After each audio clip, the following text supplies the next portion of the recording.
Is all-you-can-eat a dirty lie? Here's the cold hard truth about buffets and whether you really can pack your plate with high-quality steak and lobster with no restrictions. Buffets are a hungry diner's dream come true. From salad bars to seafood and carving stations, plenty of buffet patrons eager to get their money's worth can surprise themselves with how much they can eat in a single sitting. But can a buffet kick customers out for eating too much? It turns out the answer is a bit complicated. For starters, all-you-can-eat buffets employ a specific business strategy to increase the number of patrons in an establishment. Since a typical restaurant requires waitstaff to take orders and hand-deliver each plate of food, it can only manage a certain number of customers in a single night. Buffets, on the other hand, largely run on a self-service system and usually feature dishes that are designed to be shareable.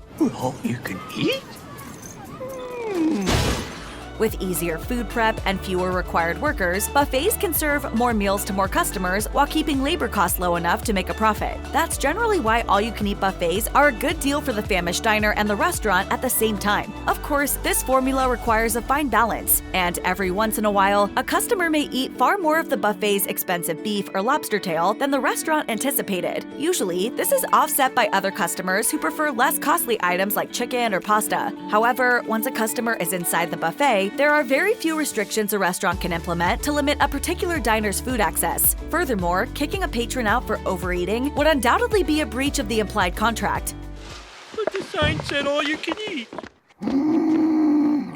While restaurants can't legally remove customers for perceived overeating, the long history of the buffet restaurant has brought certain tactics to light. In other words, there are more covert ways to minimize customer consumption and food waste than throwing out a diner mid-dinner. Using small serving plates is one common tactic that buffets use to make diners feel as though they've eaten more than they really have. Additionally, staff-operated carving stations limit the amount of meat each customer can get per trip and can put a social pressure against the same customer coming up multiple times. Placing cheaper, more filling items at the front of the buffet also catches hungry customers' attention, hopefully leaving them less hungry for the pricier products. Some buffets even offer dessert and beverage packages for an additional fee. The MGM Grand Buffet in Las Vegas, for example, offers separate alcohol packages for customers who prefer to drink, including unlimited beer and wine, well liquor, and frozen drinks. Of course, a restaurant must abide by legal limitations that prevent establishments from serving alcohol to intoxicated patrons. As far as food is concerned, however, any restrictions the buffet plans to enact must be specified before customers consent to dine there. Some buffets offer takeout options, but customers are typically limited to one container and offered a cheaper price. Generally speaking, buffet etiquette dictates, or at least implies, that customers can't take food home. Meanwhile, many all-you-can-eat sushi buffets charge customers for the rolls they order but don't eat. This helps reduce over-ordering and discourages customers from pushing their limits. If they do, however, these restaurants establish that the customer, not the buffet, will pay for the excess food. Ultimately, a buffet kicking customers out is only a breach of contract if its restrictions are poorly outlined at the time of purchase. While it's nearly impossible for a buffet to define what too much food is for a single person, enacting time restrictions for patrons is a reliable safeguard. For example, a company's website may specify a 2-hour time limit as a form of protection.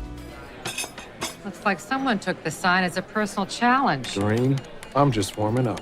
While these time restrictions are rarely enforced, they give the buffet legal authority to remove patrons who are overstaying and maybe taking advantage of the system. These limits also incentivize customers to enjoy their food without trying to snag more than one meal.